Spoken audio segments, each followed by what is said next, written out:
Um outro assunto importante aqui no SPTV, obesidade, é um problema de saúde que cada vez mais atinge crianças e adolescentes. E essa situação é tão grave, gente, que o Ministério da Saúde vai lançar a partir de segunda-feira a Semana de Mobilização de Saúde na Escola. É uma ação importante para prevenir e controlar a obesidade infantil em 535 escolas públicas do estado. Agora, antes mesmo desse programa ser lançado em Taboão da Serra, já tem escola enfrentando esse problema, que muitas vezes a família sozinha não consegue resolver. Fazer as crianças comerem tudo não é a maior dificuldade. Vó, o que você tem de comida hoje? O problema aqui sempre foi fazer com que eles comessem de tudo. Verdura e legumes? Nada, ele não come. Não tem jeito. Não tem jeito. Dona Zilda se preocupa com os hábitos da família. Ela sabe bem que a gordurinha extra de meninos e meninas é um problema sério. O número de crianças e adolescentes obesos no Brasil cresceu e muito. Em 1970, menos de 4% estavam acima do peso. Em 2009, eram quase 22%, um aumento tão grande que em Taboão da Serra, a alimentação virou assunto na sala de aula. Mesmo sendo os alimentos aqui da base da pirâmide, a gente não pode exagerar. Na hora do recreio, os cuidados com a obesidade também viraram destaque e a merenda ficou mais saudável. Os alunos comiam 3 vezes por semana nessa escola lanche, pão, bolacha recheada, suco industrializado, mas o cardápio mudou e hoje o foco é em alimentação balanceada.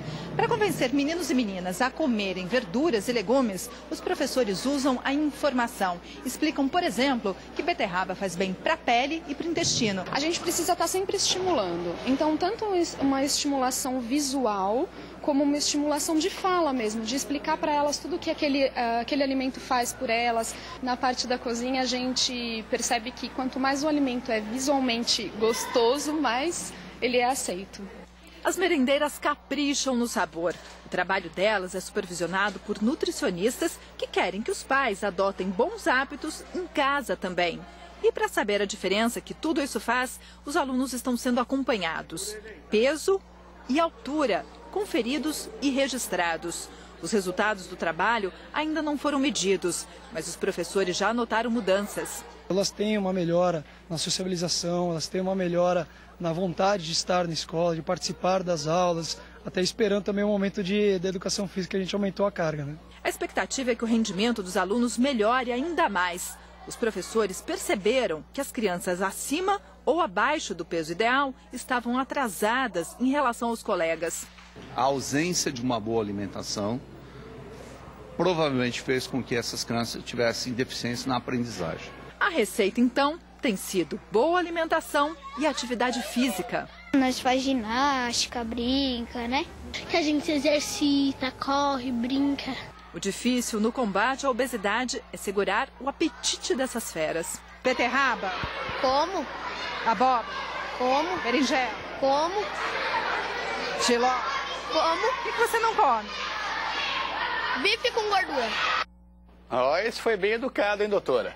A gente está aqui com a médica endocrinologista Cíntia Cercato, que vai falar um pouquinho mais da importância de uma boa alimentação na infância.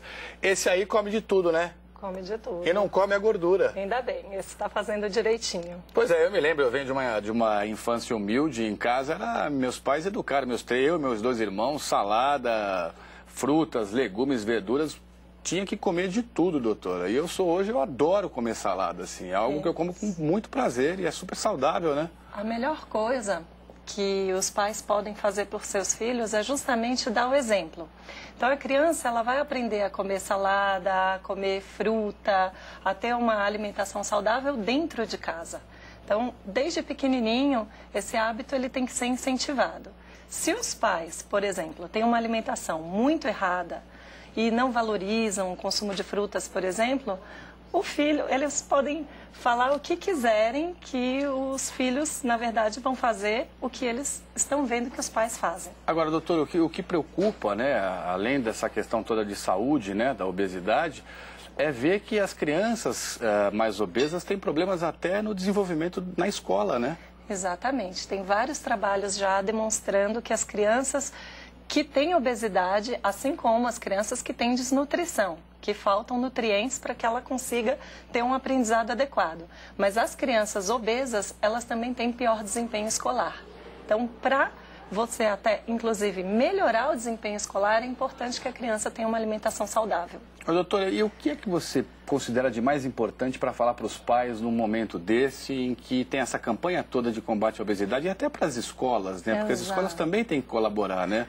Não adianta você ir para a cantina da escola que está vendendo coxinha, salgadinho, um monte de produto gorduroso. Exatamente. Então, acho que, primeiro, é fundamental que a escola possa fazer uma parceria, né, com essa campanha do governo de oferecer uma alimentação mais saudável, mas também, eventualmente, quando a gente tem as cantinas, que as crianças compram os alimentos, os pais também fazerem parceria com seus filhos. Então, de repente, olha, pelo menos 3, 4 vezes por semana você vai ter uma escolha mais saudável e uma vez por semana, se você gosta muito, né, daquela coxinha, você come a coxinha, mas tem que existir essa parceria, tá? Sem falar na necessidade de atividade física, que é fundamental, né, doutora? Desde cedo. Não adianta passar o dia na internet, no computador e não fazer atividade física. E hoje parece que as crianças estão cada dia mais sedentárias por força da falta de atividade física, né? Da falta de atividade física e da falta de oportunidade. Você estava falando de quando você era criança.